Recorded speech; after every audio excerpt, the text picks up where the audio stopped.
Hi friends, welcome to my channel. இன்றைக்கி நம்ம பாதாம் அல்வா தான் பார்க்க போகிறோம். வாங்க எப்படி செய்யலான்னு பார்க்கலாம். ஒரு 1/2 hour பாதாம் பருப்பை சுடுதண்ணியில் ஊற வச்சுருந்தேன். அதை ஈஸியாக உரிக்கலாம். அதே மாதிரி ட்ரை பண்ணி பாருங்கள்.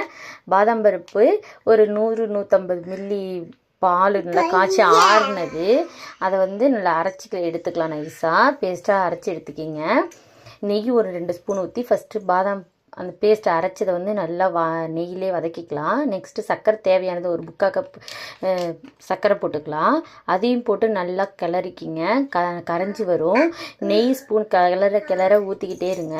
சூப்பராக இருக்கும். ட்ரை பண்ணி பாருங்கள். இதே மாதிரி என்கிட்ட குங்குமப்பூ இல்லை, அதனால் கேசரி பவுடர் எல்லோ கலரே போட்டுக்கிட்டேன்.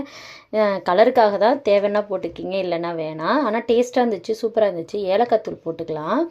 போட்டு நல்லா கிளறிக்கிங்க. எண்ணெயில் நல்லா வதக்கி நல்லா வானலில் ஒட்டாமல் வரும். இதே மாதிரி ட்ரை பண்ணுங்கள். பாய்.